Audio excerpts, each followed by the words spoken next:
Well, more reactions are trailing the removal of fuel subsidy by the federal government. Let's get more perspective to this. And joining me is the National President, Association of Proprietors of Private Schools, Yomi Otubela. Thank you for joining us on TVC News at 7. For you as a proprietor and from interaction with students and their parents and guardians, in what practical ways really has the removal of fuel subsidy impacted the education sector? Thank you so much for having me, the anchor. I thank Nigeria for being with us on this show. I want to say that first and foremost, we should all remember that education is so important to development of our nation.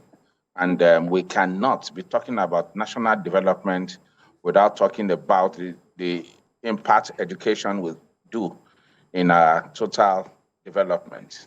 Our progress as a nation can be no swifter than our progress in education. I therefore want to say here that the removal of subsidy had its adverse effect on the education sector.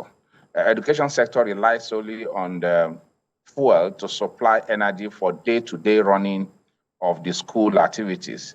Also, we rely on fuel to transport our children and staff down to the school. As you know, the fuel is an essential commodity that affects not only transportation costs, it also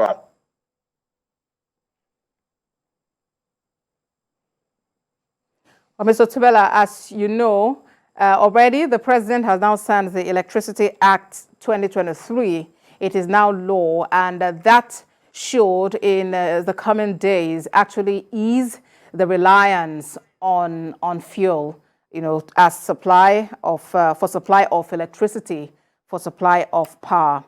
But then I very much get your point, and if we're able to have you again, we'll continue that conversation, especially on what your recommendations would then be and your advice to proprietors just like you, as well as their parents and guardians of your students.